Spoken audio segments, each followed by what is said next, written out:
Good evening. My name is Nathan Kline, and I am the Outreach Coordinator of the Green Party of Kansas City, Missouri. I'm presenting tonight's Green Spotlight presentation on future focus and sustainability, one of the Green Party's 10 key values. On an auspicious evening for such a subject as this was the hottest day in December in Kansas City history. By far the most important moment in human history is right now.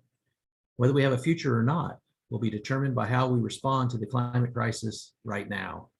If we don't radically change our relationship with the natural world immediately, all human history will be forgotten and all future generations will not exist. I'm not going to go into a deep dive on how we know the magnitude of this emergency. We detailed this previously in our Ecological Wisdom presentation available on our Greens KC YouTube channel. But I'll share a few factoids to set the scene. Animal populations have collapsed 68% just since 1970. We already have 21.5 million climate refugees, and temperatures are already exceeding 100 degrees in the Arctic. And everything will certainly get much worse very soon. Only since the start of the Industrial Revolution have humans completely disrupted the delicate balance of Earth's biosphere.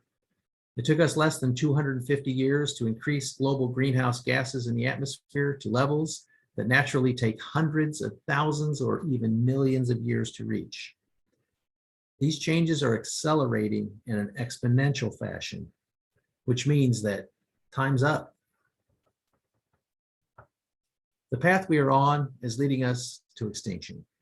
According to the very conservative scientific community, we can currently only have an 8-year carbon budget remaining.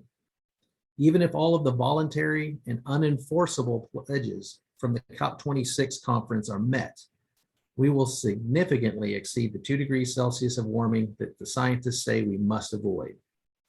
The perilous impacts of climate change are now upon us and grow exponentially worse as we continue to burn fossil fuels.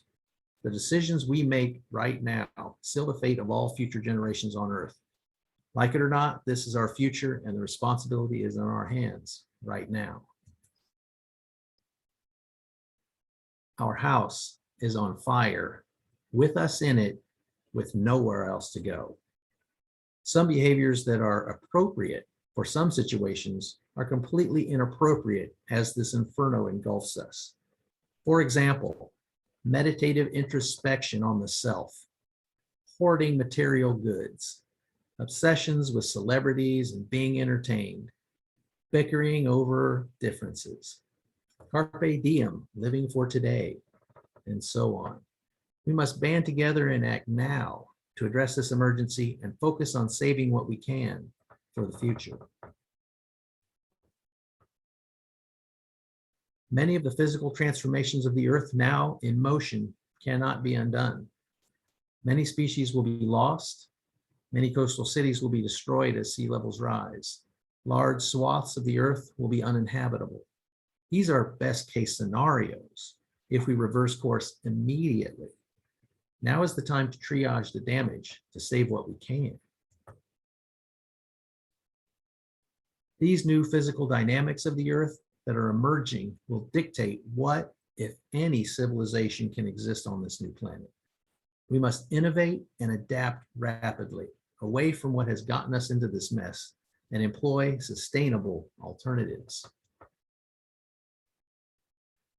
What's gotten us into this mess? The capitalist economic model, which requires endless growth, is suicide on a finite planet, especially past the point where we have overshot the carrying capacity of the Earth by a long shot. It doesn't matter if we love it or hate it or love-hate it like me. Capitalism has run its course and will not be a part of our future. We will end capitalism, or capitalism will end us. The scientific data clearly indicates we are currently on a path to extinction. Climate scientists have largely grown pessimistic, with many saying it is too late to reverse course. The global capitalist economy continues to increase greenhouse gas emissions each year and devastate the ecosystems of our planet.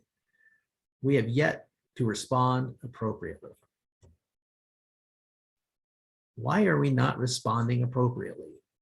The answer is fear and is expressed with many excuses. I don't have kids. I won't be here for the worst part. Or there's nothing that can be done about it. Or I'm too small to make an impact.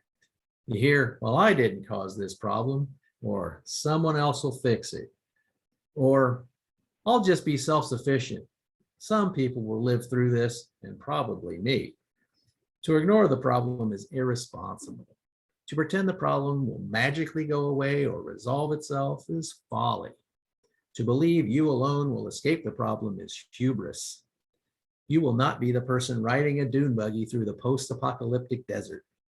If you have been sleeping or dreaming through this crisis, we beg you, wake up. Fear is understandable, but it is no excuse. But there is no time for blame. No one person or country can be blamed for the climate emergency. We all share in the blame and the responsibility to do everything we can about it. We messed this up together. Now we must fix it together. Only a coordinated worldwide movement can meet this unprecedented challenge. As one world ends, a new one begins. Will humans be a part of it? To continue the human story, we must now learn to live sustainably, to restore balance, and live in harmony with all other earthlings. An old Greek proverb says, a society grows great when old men plant trees under whose shade they will never sit. How can we, in practice, become earthlings? What are the building blocks of a sustainable future? It boils down to stewardship, degrowth, socialism, and politics. I will discuss each of them in turn. To again become earthlings, we must rejoin the community of earth beings that live in balance with the natural environment. Like we did for most of our existence on the earth, and like all earthlings, we can only survive when we restrain ourselves from using more than we give back to Earth's life systems. We must encourage the biosphere to recover, mostly by stepping off of its neck and allowing it to flourish once again. As we have exceeded the carrying capacity of our planet and all Earth life systems are currently in terminal decline due to human activity, our only possible road forward is to radically degrow our human activity and economy, to shrink our human footprint on our planet to the point where all natural systems can have a chance to recover. We will either voluntarily degrow our human footprint thoughtfully and purposefully, or we will continue to grow in the face of this reality, hit the wall hard, and fall even harder. The advertised historical benefits of capitalism, high productivity and growth, now remove it as an option for orienting our society going forward, now that we have overshot the carrying capacity of our planet. By rewarding toxic selfishness and aggressive exploitation of all available natural and human resources, capitalism has brought us to the edge of extinction. Luckily for humanity, there is another society-orienting construct which does not suffer from these flaws. Socialism's focus on providing for all the basics of a good life and ending exploitation offers a way forward for human society. The first step in becoming future-focused earthlings is to remove desperation from all of our lives.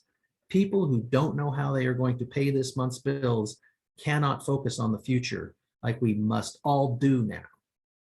Socialism has always had an international orientation as well, which is crucial as humanity will now stand united or fall divided. Ultimately, the solution is political. Only 8% of the target reductions needed can be met through individual lifestyle choices. Free market capitalism has corrupted politics worldwide, leaving the market unregulated and in charge. An international political movement must now sweep the globe, dedicated to outlawing industrial processes that threaten all life on Earth. We need our taxes spent on transforming our energy, transportation, and agricultural sectors into the sustainable systems needed for our survival. Renowned astrophysicist and scientific educator Carl Sagan, all the way back in 1985, testifying in front of the US Senate, said, "I think that what is essential for this problem is a global consciousness, a view that transcends our exclusive identifications with the generational and political groupings into which by accident we have been born. The solution to these problems requires a perspective that embraces the planet and the future, because we are all in this greenhouse together." Sagan's quote here highlights how long we've known how dire our situation is and how long we've known the solutions.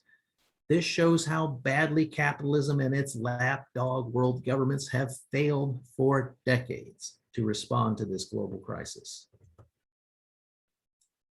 And the failure continues, unfortunately, today.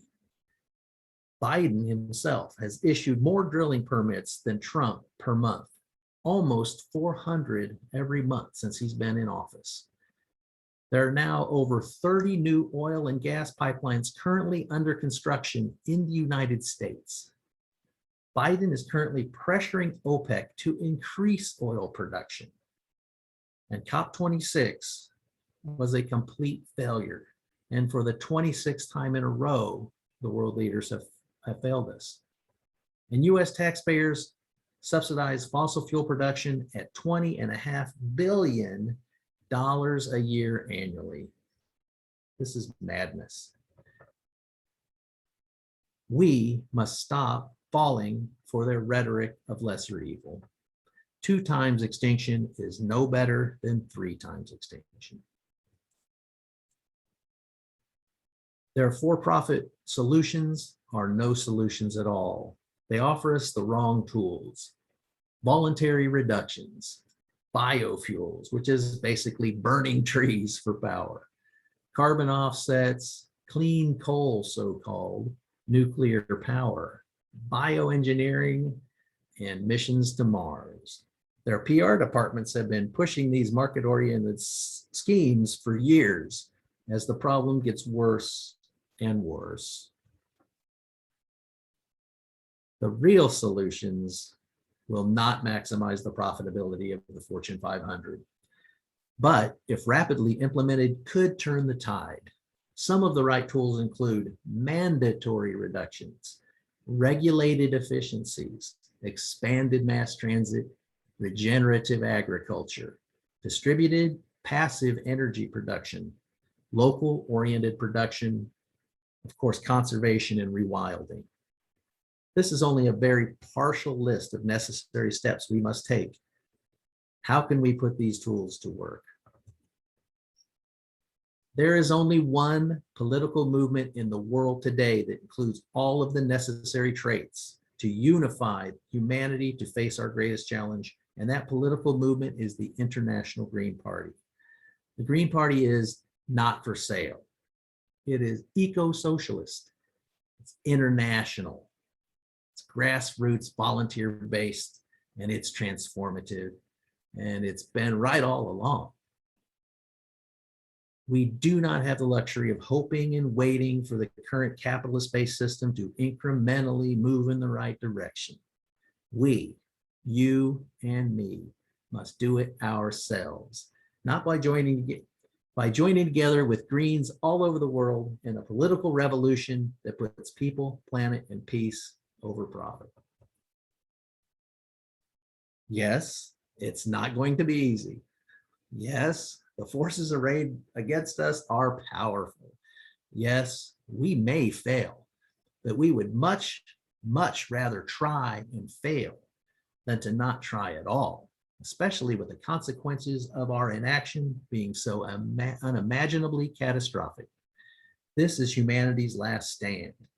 Will you stand with us? Now is the time to act. There will not be another opportunity.